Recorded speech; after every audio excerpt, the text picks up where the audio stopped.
சக்தி junior super star செல்லமாய் ஒரு குரல் தேடல். சுஷீலா அம்மாவுடைய பாடலை அற்புதமாக இசைத்திருந்தார். யாழ் மண்ணிலிருந்து வந்திருந்த ஆதித்யா. அவங்களுடைய பெற்றோரும் கூட சந்தோஷமா அவங்களுடைய பெர்ஃபார்மன்ஸை பார்த்துட்டு இருந்தாங்க. நடுவர்களும் இனிமையான கமெண்ட்ஸ் எல்லாம் வழங்கி இருக்கிறாங்க. இந்த களத்தில் அடுத்து தூள் கிளப்ப போகும் போட்டியாளர் மாத்தளையைச் சேர்ந்த ருஷ்டி.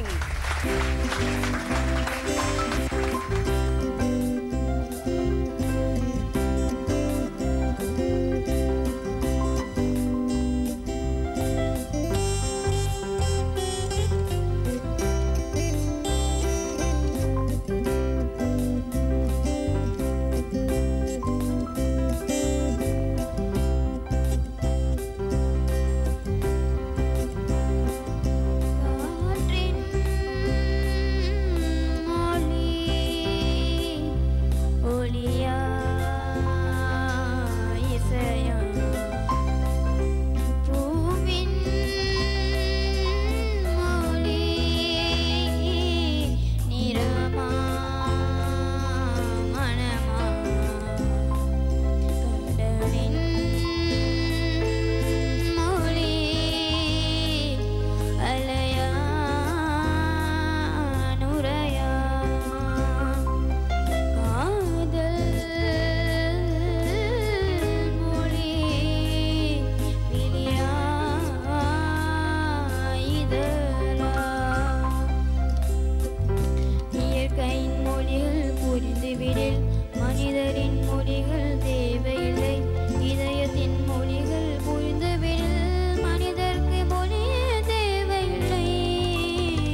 கலக்கிட்டீங்க ருஷ்டி.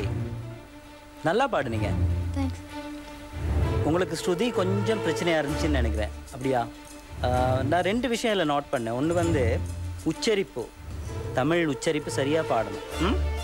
மற்றது ஃபீல், உங்களோட பாட்டில் ஃபீல் ரொம்ப குறைஞ்சிருந்தது. சரி, வேற ஒன்று நான் உங்கள்கிட்ட காண்றதுக்கு இல்லை, நீங்கள் நல்லா பாடுறீங்க. அடிக்கடி உங்களோட சங்கதிகள் அடிக்கடி பேசுது. நெக்ஸ்ட் ரவுண்டுக்கு போகிறதுக்கு என்னது வாழ்த்துக்கள். ருஷ்டி, நல்லா பாடினீங்க. தொண்டை கொஞ்சம் கட்டி இருந்ததா? அந்த எண்டிங் நோட் போகேக்கில் உங்களுக்கு கொஞ்சம் கஷ்டப்பட்டு போகிற மாதிரி இருக்குது, அப்படித்தானே? இந்த பல்லவி போர்ஷனில் அந்த கீழே எண்டிங் நோட்ஸ் கூட வரபடி உங்களுக்கு அது டச் பண்ணி பாட முடியல. கீபோர்ட் கொஞ்சம் சுருதி கொடுக்குறீங்களா? காற்றின் மொழி ஒலியாய் இசையாய் அங்கே போகும். ட்ரை பண்ணுங்க.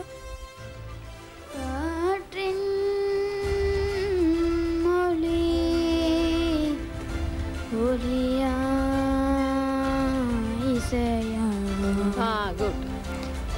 இப்படியே ட்ரை பண்ணுங்க. ஒரிஜினலாக நல்லா கேட்டு இந்த எண்டிங் நோட்ஸை கொஞ்சம் கவனித்து பாடுங்க. Okay, thanks. அடுத்த ரவுண்டுக்கு போகிறதுக்கு என்னுடைய மனமார்ந்த வாழ்த்துக்கள். காற்றுக்கு மொழி தருவது ஒலியா இசையா? இந்த கேள்வியோடு விடைபெற்று சென்றிருக்கிறார் மாத்தளையை சேர்ந்த ருஷ்டி, செல்லமான போட்டியாளர். அடுத்ததாக